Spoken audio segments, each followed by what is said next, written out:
Hi, my name's Julian. I finished the HSC in 2017. I did the 2-unit mathematics and Extension 1 mathematics course. So my sister did tutoring with Sung, and she definitely found a benefit with her mathematics, so I thought I'd give it a shot. Yeah, so at the end of year 11, I was definitely struggling with my mathematics.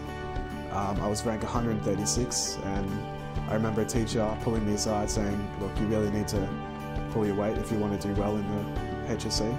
So I started Sky Academy at the end of year 11. Sung made it very easy to study mathematics. He broke down the topic into little segments and made sure we understood the fundamentals.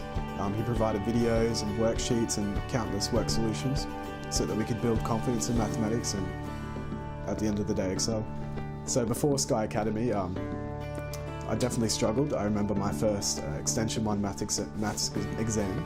I got maybe 45% or barely passed, and within a month of tutoring with Sung, going through work solutions and going through the videos that he provided, I found an improvement of about 30 to 40% in my results.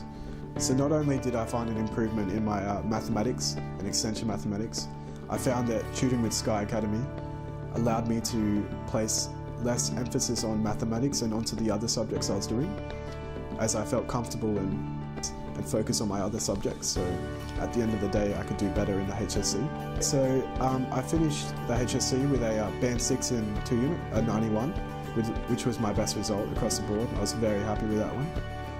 I couldn't have done it without Sky Academy, and with my extension maths I got an E3, so it was a very good achievement as well. And so now I'm studying civil engineering at UTS, and I found that even the high degree of the mathematics that we're exposed to, the skills that I've got from Sky Academy have allowed me to do well. So without a doubt, you should join Sky Academy. You won't regret it.